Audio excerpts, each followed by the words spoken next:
Olá, seja bem-vindo, bem-vinda. Eu sou Jeremias Gomes, você está no Alesp em Pauta. Hoje o nosso tema é sobre saúde, a gente vai falar sobre distúrbios do crescimento. Para você ter uma ideia, atinge cerca de 1 em cada 10.000 pessoas, pessoas que, por exemplo, não atingiram a estatura convencional, né, ou que ultrapassaram uma estatura convencional.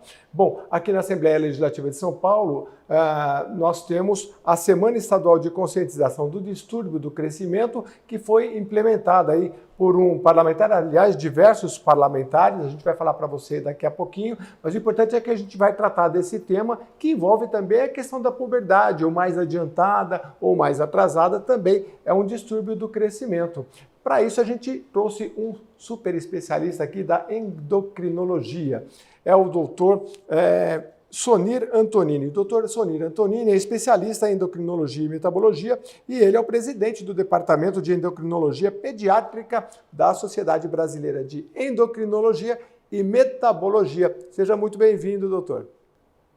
Olá, boa tarde. Muito obrigado, Jeremias, e obrigado pela oportunidade que vocês esse programa da Alesp, junto com essa semana, nos dão, então, para a gente conversar sobre esse tema, né?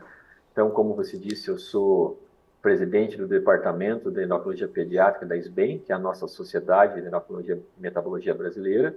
Eu também trabalho na Universidade de São Paulo, aqui em Ribeirão Preto, sou professor titular da USP, aqui na Faculdade de Medicina de Ribeirão Preto. Então, é um prazer conversar com vocês. Prazer é todo nosso de receber aqui um especialista. Doutor, eu gostaria que o senhor começasse conceituando o que é um distúrbio do crescimento. Isso. Então, assim, a gente pode pensar, nós estamos com um indivíduo adulto, né, que atingiu a estatura adulta. Isso acontece em idades variadas, né, em geral, no sexo feminino, por volta de 15 anos, 14, 15, 16 anos, masculino, em geral, 17, 18, 19 anos, a gente atinge a nossa estatura adulta, né? Se um indivíduo, então, quando chega nessa idade, ele tem uma estatura abaixo do mínimo que é considerado normal, então, em geral, a gente chama esse indivíduo que tem uma baixa estatura. Em relação a um parâmetro populacional que a gente utiliza, dados de referência, né, nacionais e internacionais. Então, nós podemos dizer que aquela pessoa, e veja que eu não estou tratando ele como paciente, é uma pessoa que tem uma estatura abaixo do limite mínimo considerado normal, né? Então, ela tem uma paciente que tem uma baixa estatura, né?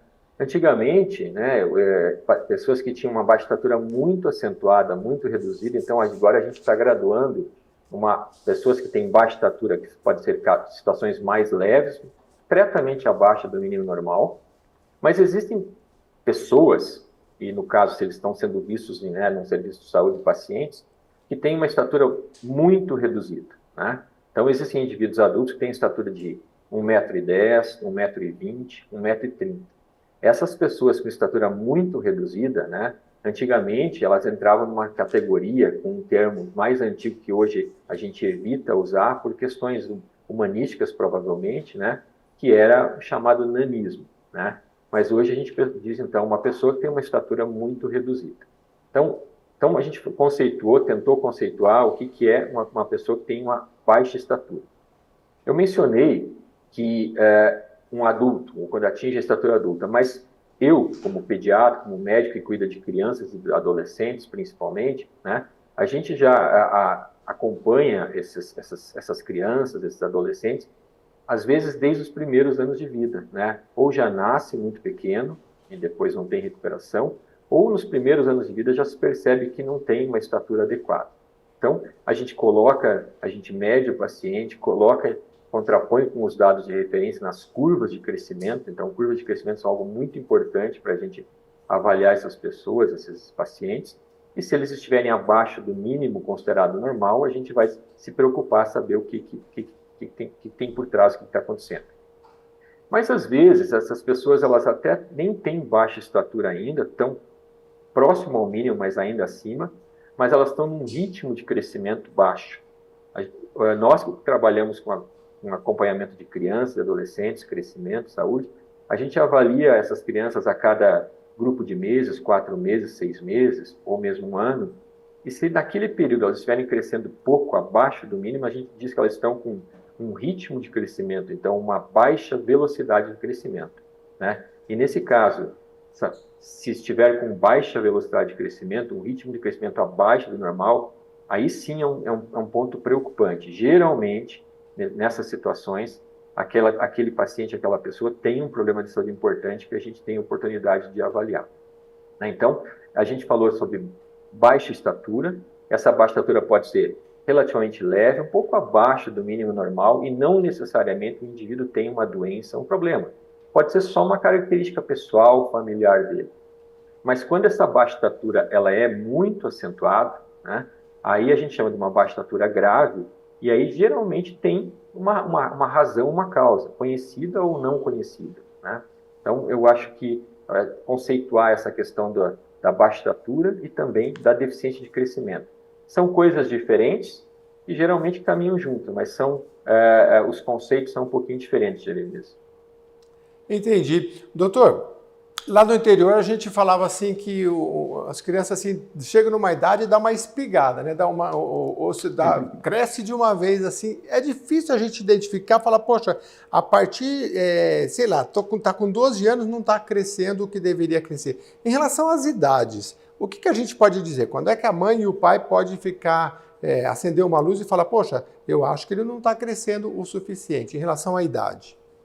Isso. Não, em toda a idade, né? Então, né, você mencionou o interior, lembrar que eu também estou no interior, né? Eu trabalho em Ribeirão Preto, que é uma cidade, né, do interior de São Paulo. Então, também sou interiorano aí por morador e por trabalho, né? Então, o termo espigado, né, é um termo novo para mim, mas é o estirão de crescimento. A gente já comenta sobre isso. Então, assim, os pais, em geral, a percepção deles, quando que situações ou quais são os sinais para eles se preocuparem, né? Eles podem começar a notar que de um ano para outro, Jeremias, aquela criança não mudou o número do calçado, o tamanho, a numeração das roupas que eles compram não muda, faz 2 anos e está na mesma numeração e as roupas não estão ficando pequenas, né? E eles começam a perceber que, às vezes, se essa criança tem um irmão ou uma irmã, de repente a diferença, né, está ficando muito. Se essa criança, se esse é o mais velho, de repente o mais novo está quase alcançando. Ou o contrário, né? Essa criança é mais nova, não está crescendo bem, e a distância está aumentando muito do irmão ou da irmã mais velha. Então, dentro de casa, eu acho que são esses os sinais, assim, para os pais ficarem alertas. Agora, quando está indo na escola, por exemplo, né, começa a perceber que está ficando muito diferente, cada vez menor, se tornando o menor ou um dos menores daquela turma de mesma idade. E essa diferença começa a se acentuar. Acho que são esses os dois pontos de referência, né, os grupos de pontos de referência que os pais percebem, né? Agora, em relação, assim, você mencionou, Jeremias, a questão do estirão de crescimento, né? Em cada fase da vida nossa, né, até a gente atingir a nossa estatura adulta, eu comentei, a gente tem um ritmo de crescimento normal, né? Então, por isso que o acompanhamento a cada 4 meses, a cada 6 meses, dependendo da idade do paciente, no mínimo 1 ano, né? Uma criança que está na idade escolar, essa criança deve ir ao médico que cuida de crianças, o pediatra, medir, pesar. Esse médico ou essa médica vai colocar numa curva de crescimento e essa curva dá uma ideia visual muito boa para o profissional e para os pais de como está o crescimento. Então, se a gente pudesse fazer com que todas as nossas crianças, né, no estado de São Paulo, no Brasil, fossem avaliadas pelo menos, né, crianças em idade escolar, pelo menos uma vez por ano, no posto de saúde, no ambulatório ou no consultório, né, por um pediatra ou alguém que cuida de criança, isso já detectaria muitos dos problemas de crescimento que às vezes chegam um pouco tarde demais para nós, tá? Os ritmos de crescimento são assim, ó. Na verdade, o período que a gente mais cresce é no intrauterino, é antes do nascimento. A gente parte de 2 células, que são microscópicas, para em 9 meses termos cerca de 50 centímetros, que é o comprimento normal de 49, 50 centímetros de um bebê, né? Então, é um período que a gente ganha, se a gente fosse fazer por ano, a gente está ganhando 75 centímetros por ano. Então, por isso que o acompanhamento pré-natal e verificar as condições, o peso, o comprimento ao nascer é muito importante. Já existem condições, doenças, síndromes genéticas que a criança já cresce pouco intraútero e já nasce pequena. E a gente precisa saber disso logo para tomar as providências que forem possíveis. Depois, então, nasceu. No primeiro ano de vida, a gente cresce bastante também. A gente ganha quase 25 centímetros no primeiro ano de vida. Então, lá no aniversário de um ano, em geral, uma criança tem perto de 75 centímetros. Daí, para o segundo ano, a gente ganha mais um tanto, mais 12, 15 centímetros. Então, eu vou chegar, com 2 anos de idade, perto de 90 centímetros. Aí, quando essa criança está perto dos 4 anos, ela vai atingir a famosa marca de 1 metro. Então, 1 metro é uma criança perto dos 4 anos de idade. E daí em diante, dos 4 anos até a idade de iniciar a puberdade, que varia um pouquinho para cada criança ou adolescente, a gente ganha cerca aí de 5, 6 centímetros por ano. Então, esse é o ritmo de crescimento normal de uma criança na idade aí de entrar na escola, né, até iniciar a puberdade. Quando chega a puberdade, e nas meninas em geral ela começa perto dos 10 anos, um pouquinho antes, um pouco depois dos 10. E nos meninos perto dos 12 anos, também variando aí 1 ano, 2 para menos ou para mais, aí sim a gente começa a notar o que você chamou, né, o estirão, como a gente fala aqui em Ribeirão Preto, né, que é esse crescimento começa a acelerar. E aí vai ter 1 ano e meio dessa puberdade, né, que essa puberdade dura em geral aí uns 3, 4 anos, 5 anos. Vai ter 1 ano e meio que aquele menino, aquela menina pode às vezes ganhar até 10, 12 centímetros. Realmente é grande o estirão.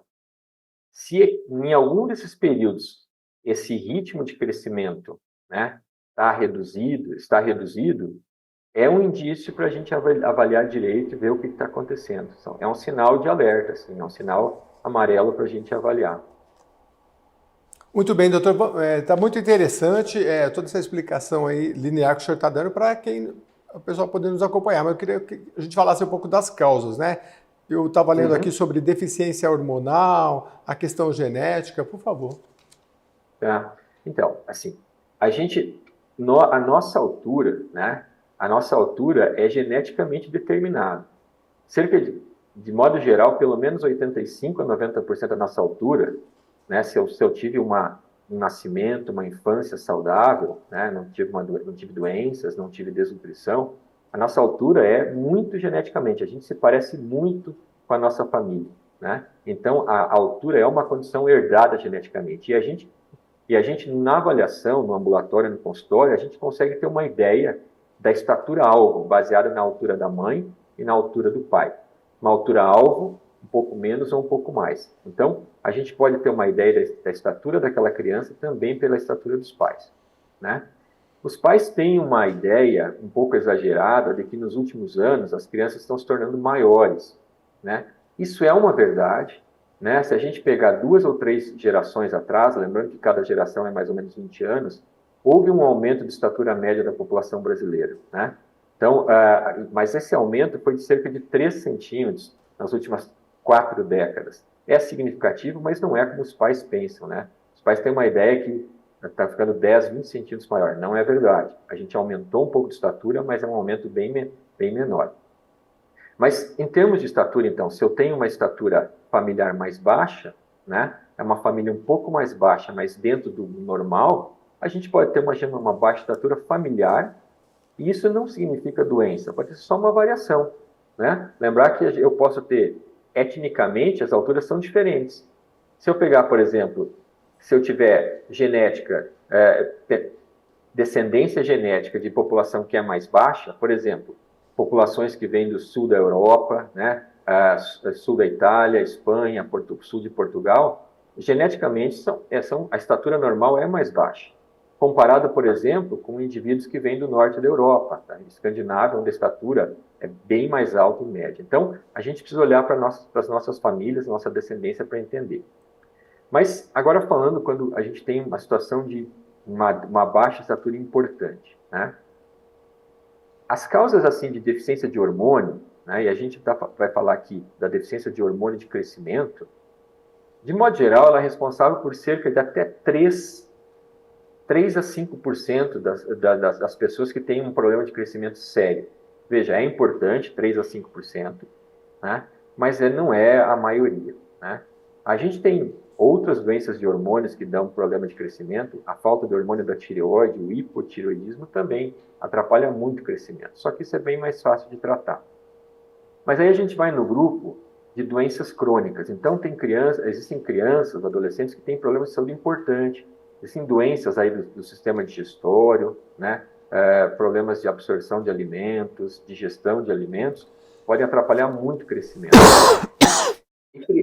E crianças que têm problema cardíaco, problema pulmonar importante, que essa doença em si, ou o tratamento dessa doença, atrapalha o crescimento. Na verdade, em termos populacionais, esse grupo de crianças que têm alguma outra doença sistêmica grave ou que usam medicamentos que atrapalham o crescimento é um grupo muito importante, muito mais que as deficiências hormonais. E aí o tratamento, a abordagem pode ser diferente. Existem também causas genéticas que são cada vez mais conhecidas de deficiência de crescimento, né? Existem síndromes genéticas que a gente já consegue perceber desde o nascimento com facilidade, que aquela criança tem um problema de crescimento, em geral já nasce menor ou logo nos primeiros anos de vida, tá? Mas ela tem outros problemas, né? Ela pode ter problema cardíaco, problema renal associado, e quando a gente examina, né, um exame físico adequado, eu consigo perceber traços faciais, características do corpo que me levam a pensar, olha, esse problema de crescimento provavelmente tem a ver com essa causa genética, essa síndrome, essa doença genética. Isso a gente está conseguindo fazer cada vez mais diagnóstico com exames genéticos mais sofisticados nos últimos anos. Então, as causas genéticas são, sim, importantes. Então, se a gente fosse separar em problemas de crescimento importante, a gente pode pensar, às vezes, uma variação normal familiar, né? Repetindo, nem todo paciente que tem uma estatura um pouco menor tem um problema de saúde. Então, a gente tem que avaliar. Existem problemas hormonais, né? Que eu falei, 3 a 5% desses pacientes têm deficiência de hormônio de crescimento, né? Quando é uma baixa estatura importante. E existem problemas, doenças sistêmicas do coração, do intestino, né? Que dão essa deficiência. E aí um grande grupo de doenças genéticas. Acho que, então, realmente é um balaio de causas que podem levar a problema de crescimento. Doutor, quando a gente fala de exame genético, ainda é caro? Ainda é caro. Esse é um ponto importante, né? A gente, quando atende um paciente, né? Eu trabalho no Hospital das Clínicas, aqui da Faculdade de Medicina de Ribeirão Preto, né? Que é um hospital público da Secretaria de Estado de Saúde de São Paulo, né? Vinculado ao SUS. Então, a gente tem acesso a um bom número de exames e testes bioquímicos, dosagens hormonais. Então, felizmente, a gente está num centro de referência e a gente tem essa chance de poder diagnosticar. Mas, no que se refere a testes genéticos, Jeremias, nós precisamos melhorar nesse setor, né? Existe um subfinanciamento do SUS para isso, que nós precisamos modificar, né? O nosso hospital, por exemplo, ele é um hospital referência de doenças raras, né? Do Ministério da Saúde, mas ainda assim, o financiamento para diagnóstico de doenças genéticas raras, inclusive as causas de deficiência de crescimento, né? Ainda a gente não tem esse acesso como deveria. E como no setor privado eu consigo com mais facilidade. Então, hoje, dos testes genéticos, se perguntou sobre caro, né? Tudo é relativo, né, para quem paga, né, e das condições. Mas se a gente entender que o benefício que traz confirmar um diagnóstico, ou pelo menos dizer que não é aquele diagnóstico para o paciente, para a família, e mesmo o sistema de saúde pública, o custo pode ser menor, a relação custo-benefício.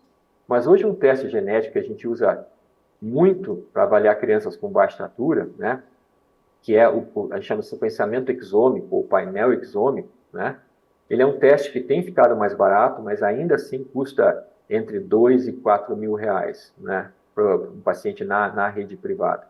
Mas, de novo, de modo geral, no sistema público, a gente tem dificuldade de acesso a esse exame para a maioria dos pacientes, salvo em projetos de pesquisa, em redes especiais. Muito bem, a gente está conversando com o Dr. Sonir Antonini, ele é especialista em endocrinologia e presidente do Departamento de Endocrinologia Pediátrica da Sociedade Brasileira de Endocrinologia e Metabologia. Ele já conceituou a questão do distúrbio do crescimento, a gente falou aqui sobre as causas que podem ser hormonais, questões genéticas, e aí ele entrou aí na questão dos testes, né, que ainda é um pouco caro. Inclusive, a Assembleia Legislativa de São Paulo tem muita afinidade com a questão das doenças raras, se trata da Comissão de Saúde sobre esse tema, já fizemos aqui congressos, né? E o doutor deve conhecer, e Sim. você que nos acompanha pode acompanhar o seu parlamentar para fazer essas cobranças, entender como é que funciona. Doutor, quando a gente fala de distúrbio, de crescimento, é uma doença ou a terminologia é distúrbio? Eu pergunto para saber se está enquadrado dentro de doenças raras ou não, ou se distúrbio é uma nomenclatura e doença é outra. Então, depende do tipo, né? O que a gente classifica como raro, né? É que acomete uma pessoa em mais de 1.500 a 2.000 pessoas, é um dos conceitos de raros. Então, assim, a situação de baixa estatura, por definição, cerca de 2 a 3% da população, né, vai ter baixa estatura. Então, nesse aspecto, não seria raro. Mas as questões, a pessoa que tem uma baixa estatura mais grave, mais acentuada, muito importante, né? Esse certamente entra, ou muito provavelmente entra, numa condição rara, né? Então, as doenças raras. Essas doenças genéticas, por exemplo, todas elas, ou quase todas, se encaixam no conceito, né, no critério de doenças raras, sim, né? Eu acho importante você mencionar, aí para quem nos acompanha, né, as pessoas, o público, a sociedade, né, o contribuinte, o eleitor, ele tem muita força para transformar isso junto com os nossos parlamentares, né? Eu acho que a LESP, essa semana de conscientização que a LESP está fazendo é muito bem-vinda, né, de programas de crescimento, e para a gente trabalhar junto, né, nós, os especialistas, principalmente aqueles que trabalham em hospitais públicos de referência. O Estado de São Paulo tem grandes hospitais de referência, um deles é o nosso, né, para tentar trabalhar com projetos de lei ou alguma coisa assim, da gente melhorar o financiamento para otimizar ainda mais o diagnóstico. Hoje, né, a gente consegue, se a gente tiver financiamento, linhas para isso, né, tecnologia a gente tem, recursos humanos qualificados nós temos. A gente precisa de financiamento para melhorar ainda mais, né, a qualidade do diagnóstico de muitas dessas doenças raras que precisam, sim, de exames genéticos mais sofisticados. E para isso a gente precisa ter financiamento específico, que ainda, como eu disse, ainda é subfinanciado no SUS, de modo geral. Doutor, o senhor já falou, mas eu queria só para deixar claro para as mães, para os pais responsáveis, a idade em que se deve procurar, e se é sempre o pediatra, acho que no caso do pediatra pode encaminhar para o endocrinologista, que é a área de especialidade do senhor. Mas a idade para se procurar, porque tem a questão da avaliação histórica, né? Então, se você mediu lá a criança com 9, com 10, com 11 anos, se você teve esse cuidado de ver a altura e marcou num papelzinho lá, tudo bem, você vai ter uma avaliação histórica. Mas se você não tem, qual é a idade só para repetir, que se deve levar uma criança ao pediatra, se constatando que ela não está tendo o crescimento ideal? Isso. Um médico que trabalha com crianças. O pediatra é o ideal, seja pediatra do ambulatório, da UBS, do postinho de saúde ou do consultório.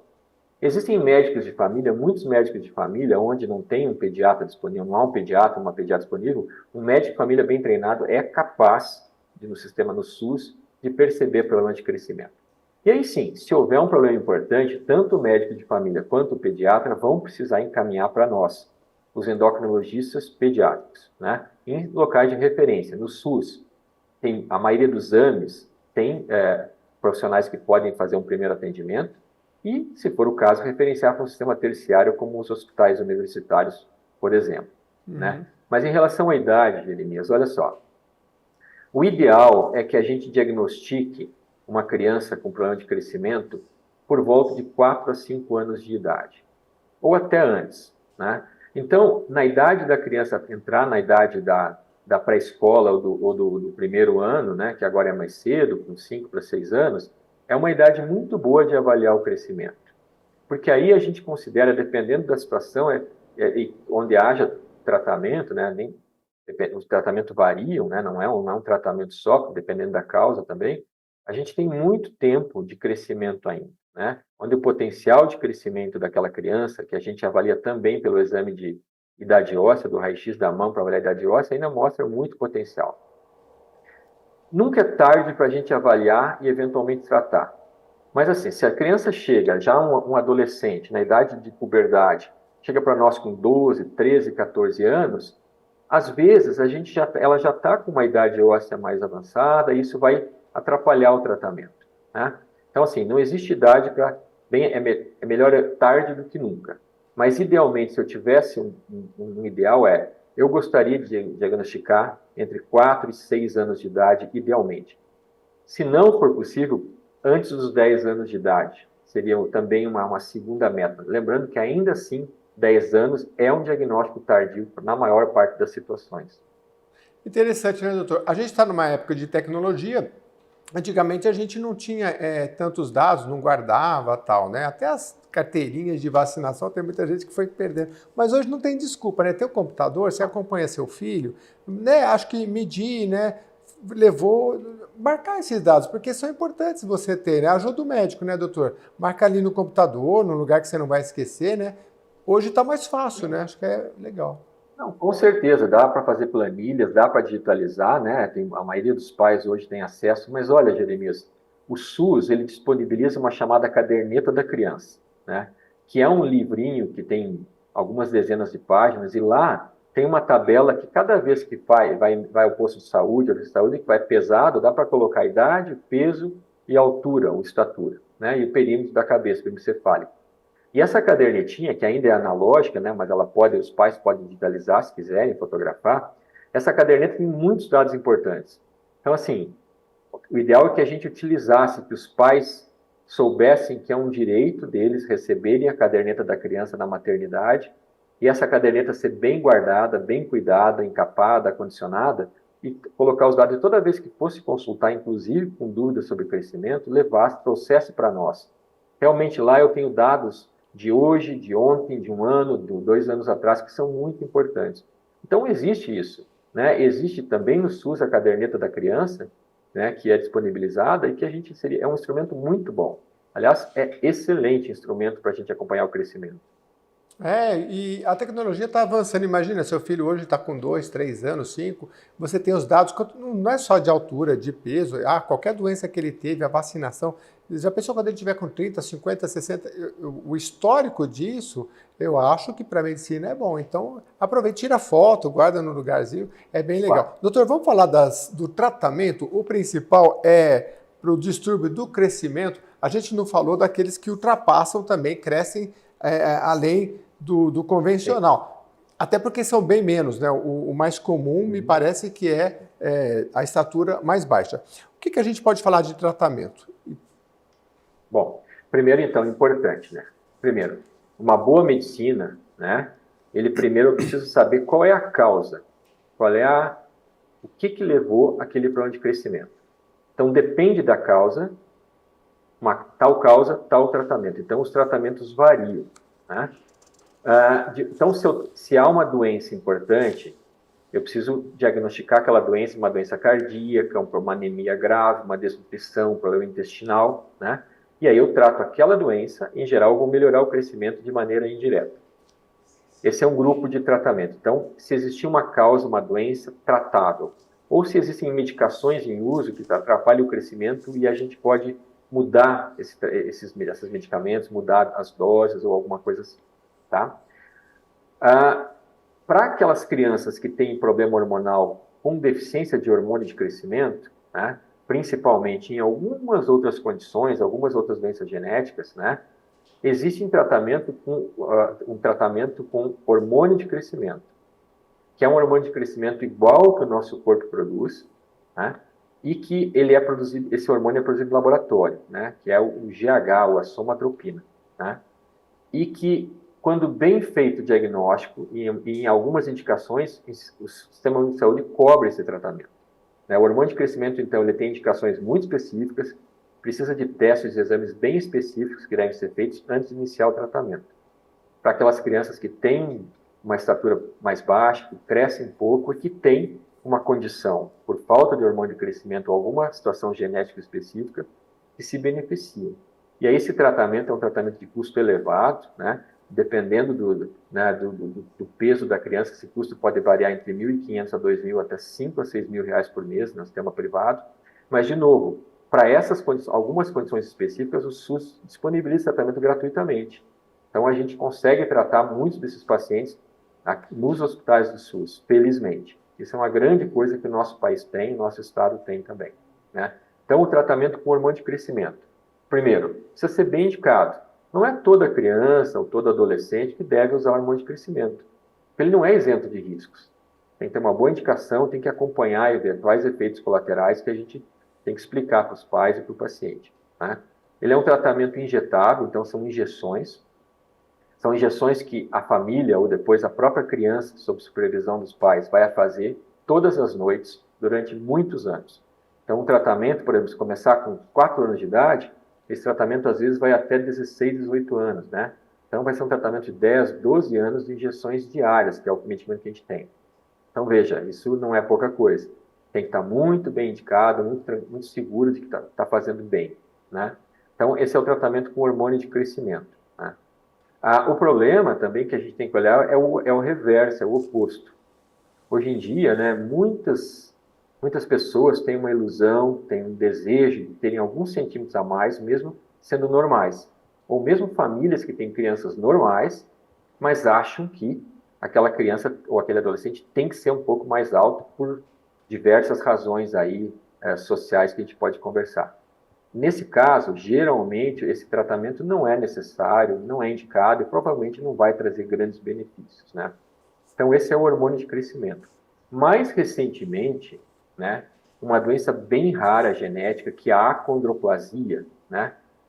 A gente conhecia, então, pelo termo antigo, anões, né, que a gente usa, não evita usar hoje por uma questão que as próprias pessoas preferem que a gente se refira a eles como pessoas aí com problema de acondroplasia ou estatura muito reduzida, né? Essa é uma doença muito grave, de uma baixa estatura muito grave, mas as pessoas em geral têm uma inteligência normal, uma vida social normal, mas têm uma estatura baixa, em geral um adulto com 1,10 m, 1,20 m de altura. E eles têm outros problemas, né? Os braços e as pernas são menores. E aí a vida, o cotidiano deles pode ser difícil no dia a dia dentro de casa, higiene pessoal e assim por diante. Essa doença, a acondroplasia, que é rara, é diagnosticada pelas características do paciente desde o intraútero, eu já consigo pensar nessa doença, né? Pelo ultrassom ou logo ao nascimento. Essa doença que não tinha tratamento, nos últimos poucos anos surgiu um tratamento novo, né? Que esse tratamento ele é efetivo para aumentar a estatura e aumentar o comprimento dos braços e das pernas, mas não para normalizar a altura. É um tratamento que não normaliza, mas a melhora. Só que é um tratamento de custo elevadíssimo, né? Nós não temos acessibilidade de jeito nenhum no SUS ainda para esse tratamento que é de custo extremamente elevado. São raros os pacientes que se beneficiam, são crianças ainda, né? Adulto não tem benefício para esse paciente, mas esse é um tratamento, então, não seria hormônio de crescimento, seria um outro tratamento, uma outra medicação recentemente aí disponível, né, depois de anos de pesquisa. Então, são os dois tratamentos. Existem situações também, você mencionou as questões de puberdade. Então, crianças que têm puberdade precoce, né, aquela menina que começa com sinais de puberdade, mudanças do corpo, antes dos 8 anos, ou aquele menino que começa com sinais de puberdade, mudanças no corpo, mudanças genitais, né? São características de adolescente ou adulto antes dos 9 anos, então meninas antes dos 8. Meninos antes dos 9, eles podem ter um estirão de crescimento muito precoce. Isso pode ser legal, no início pode parecer bom, mas na verdade essas crianças vão ter um crescimento muito encurtado. O tempo de crescimento delas vai ser curto e elas vão ser adultos com baixa estatura. Então, nesse caso, a gente vê se bloquear a puberdade, se ela for precoce de fato, pode ser um tratamento para evitar uma baixa estatura adulta, né? Então, veja, são 3 modalidades que eu citei para você. Existem algumas outras medicações que se usam em situações muito específicas, né? E que aí o especialista avalia. Mas aí no caso da puberdade, no caso, acho que o senhor mencionou adiantada, né? Não sei se eu estou correto. Precoce. Precoce, isso. Aí não é aquele tratamento tão extenso, como o senhor falou, até os 18, 19 anos. Pode ser um tratamento hormonal mais curto. Isso. Vamos ver. A gente tem uma menina com 7 anos que começa com puberdade precoce, né? E aí eu vou confirmar esse diagnóstico, ela tem realmente uma puberdade precoce e o tratamento é bloquear a puberdade. São medicamentos também de alto custo, mas, de novo, são cobertos pelo SUS. A gente consegue tratar essas meninas. Então, o nosso exemplo, uma menina com 7 anos com puberdade vai bloquear a puberdade. Geralmente, nós vamos bloquear essa puberdade até a idade normal, média de começar, por volta de 10 anos, 11 anos no máximo. Então, é um tratamento de 3 anos, 4 anos em geral no máximo. Né? Essa menina começa com 6, 7 anos. É realmente um tratamento mais curto. Uhum. Doutor, a conversa muito boa, só que a gente já está chegando ao final daqui a pouquinho. Eu tenho algumas coisas aqui para perguntar para o senhor, vamos ver se dá tempo em relação à alimentação e também os hábitos, se é possível haver algum tipo de prevenção do distúrbio do crescimento. Mas a minha dúvida principal é em relação à alimentação, porque o senhor falou que dentre as causas do distúrbio do crescimento nós temos aí a deficiência hormonal, doenças genéticas e acho que nutrição o senhor citou. Sim.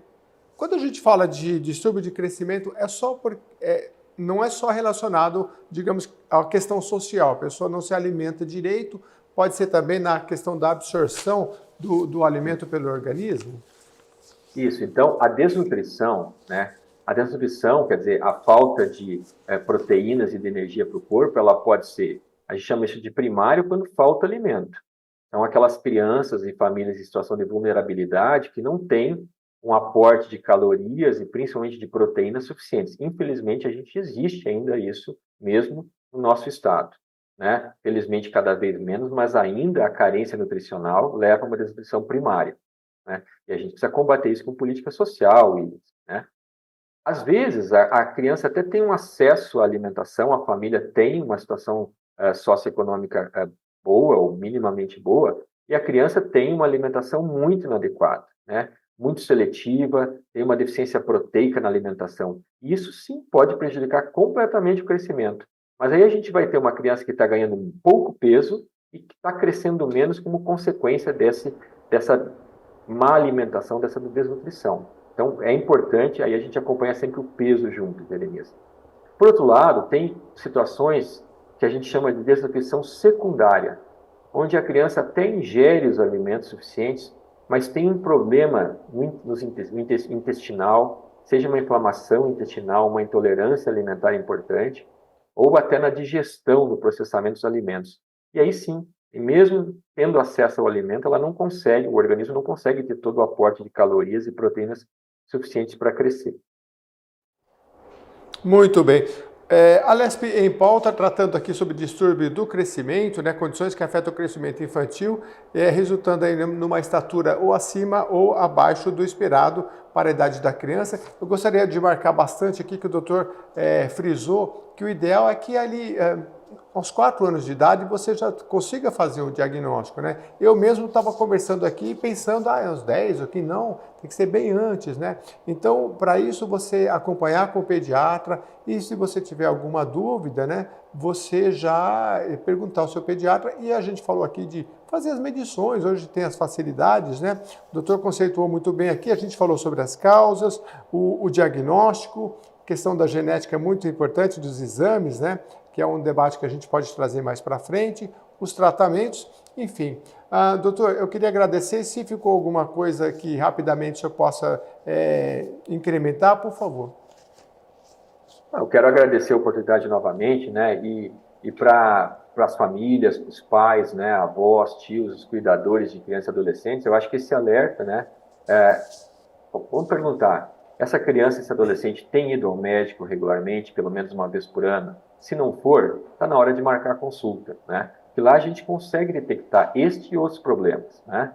Tem muitas coisas para a gente ver. Então, a gente precisa ter o que a gente chama de puericultura, Jeremias. Puericultura é a consulta normal. Eu não preciso esperar ficar doente para levar a consulta. Eu agendo uma consulta, não é no pronto-socorro, isso é uma consulta agendada no postinho de saúde ou no ambulatório de referência, né, da região, do bairro, da cidade, e aí a gente faz essa avaliação. Então, esse é um apelo para as famílias que eu faço, né?